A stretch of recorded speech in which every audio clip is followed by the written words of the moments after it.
ये सब नहीं। हम रिफंड मैकेनिज्म बना रहे हैं, पैसा रिफंड करेंगे। तब तक नहीं बन पा रहा है कुछ दिनों के लिए, तब तक आप 50 रुपए दे दीजिए एक क्वेश्चन। तो चीजें दिख तो रही हैं, लेकिन प्रॉब्लम एक नहीं है, बहुत है। पूरा एग्जाम सिस्टम खराब है। तो पिछली सर, बार क्या तो सर गुरु आपने और कहा था, शिष्य आपने डटे कहा रहेंगे था इस बार? कि सरकार हटेंगे नहीं, आप बनती मारेंगे? है, 1 महीने 2 महीने में चीजें सही होंगी, इसलिए हम वापस ले रहे हैं। एक दो महीने में तो चीजें सवाल नहीं उठता सही होंगी। ये तो सरकार को ये बताइए, संसद सत्र चला, उसमें ये मुद्दा जिस उभरता जो उठना चाहिए था तो नहीं उठा, तो संसद से, सरकार से क्या कहना चाहेंगे? ये छात्रों की बात संसद में क्यों नहीं होती? वही छात्रों की बात संसद में नहीं उठती, क्योंकि सरकार का कहना है कि ये हमारे लिए छात्र ही नहीं है।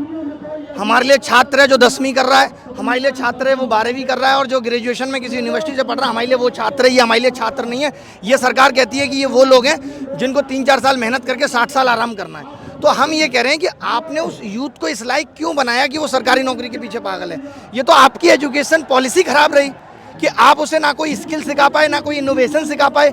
तो ये सरकार की ही विफलता है। अब सरकार अचानक से सोचे कि हम सरकारी नौकरी खत्म कर देंगे, जैसे चाइना में क्रेज नहीं है, जापान में क्रेज नहीं है, यूएस में नहीं है, तो सरकार को वैसा बेसिक एजुकेशन सिस्टम भी बनाना पड़ेगा। रामलीला मैदान के आगाज से अब क्या होने वाला है?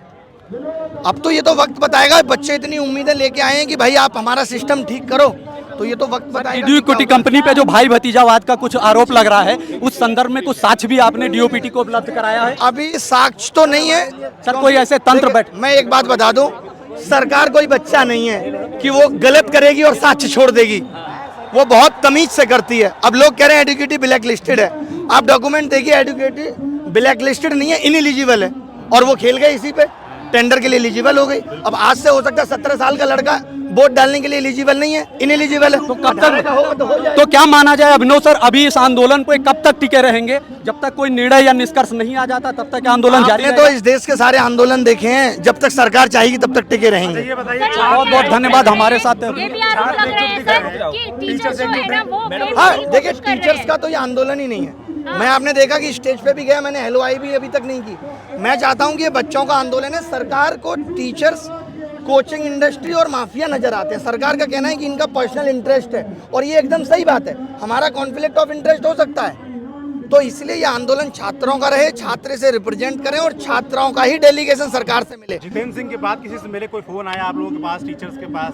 उसके बाद भी बच्चे मिले हैं, उन्होंने बुलाया मिलने, उसके बाद भी बच्चे मिले हैं और कह रहे हैं कि ये चीज़ ठीक कर रहे हैं, ये चीज़ ठीक कर रहे हैं। बट वही है कि अब ये भी नहीं कह सकते कि हाल ठीक हो जाएगी, जो इतनी प्रॉब्लम है, तो वो धीरे धीरे ही ठीक होगी। और उसी के लिए आवाज़ उठी है कि आगे आने वाला एग्जाम आप सही से करा पाओगे या नहीं, ये बता दो। प्रशासनिक बैठक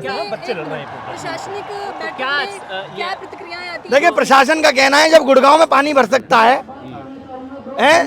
और नोएडा में पानी भर सकता है, तो सेंटर के बाहर पानी क्यों नहीं भर सकता? प्रशासन का तो ये कहना है। फेयर प्लेग्राउंड देना किसकी जिम्मेदारी है? ये सरकार की जिम्मेदारी है। अगर सरकार ये कहती है कि प्राइवेट जॉब करिए, अपना कुछ बनाइए, तो उसके लिए आधार बनाना भी सरकार की जिम्मेदारी है।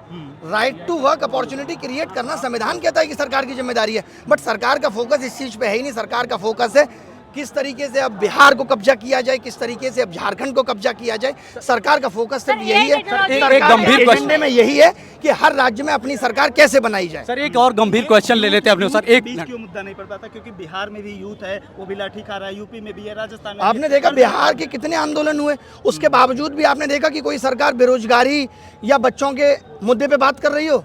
तो ये जनता ने उनको इस लायक बनाया है, उनको पता है कि इसका वोट से कोई लेना देना नहीं है। तो ये जनता को दिखाना पड़ेगा, जनता को बदलाव करना पड़ेगा, तब सरकार समझ पाएंगी कि हम परमानेंट नहीं है, अमर नहीं है। सर, एनटीपीसी, रेलवे और बिहार के बहुत सारे एग्जामिनेशन में देश में लगातार भ्रष्टाचार बढ़ता जा रहा है। नकल माफिया का एक गिरोह है जो लगातार सक्रिय है। नकल और पेपर लीक की घटनाएं लगातार सामने आ रही। क्या आपको लगता है कि सरकार में व्यवस्था में बैठा हुआ एक ऐसा तंत्र है जो लगातार इस व्यवस्था को, इस भ्रष्टाचार को जीवित रखने के लिए, उसको पनपाए रखने के लिए काम कर रहा है? देखिए, आपको मैं बताता हूँ, एक कंपनी अगर डूबती है तो उसका सीईओ जिम्मेदार है कि वो अच्छी टीम नहीं बना पाया है, वो ऐसे लोगों को टाइमली नहीं निकाल पाया बाहर जो हो रहे थे या जो करप्शन कर रहे थे। तो ये मोदी जी की जिम्मेदारी है। अगर देश या यूथ आज यहाँ आके ये आंदोलन कर रहा है, तो इसके लिए भी मोदी जी जिम्मेदार हैं कि जो अब तक आवाज़ जब छोटी छोटी उठी थी और उन्होंने ध्यान नहीं दिया, क्या उनकी जिम्मेदारी नहीं थी? आवाज़ क्यों उठ रही है, इस आवाज़ को ख़त्म किया जाए, जो इनकी समस्या है उनको सुलझाया जाए, लेकिन ध्यान नहीं दिया गया।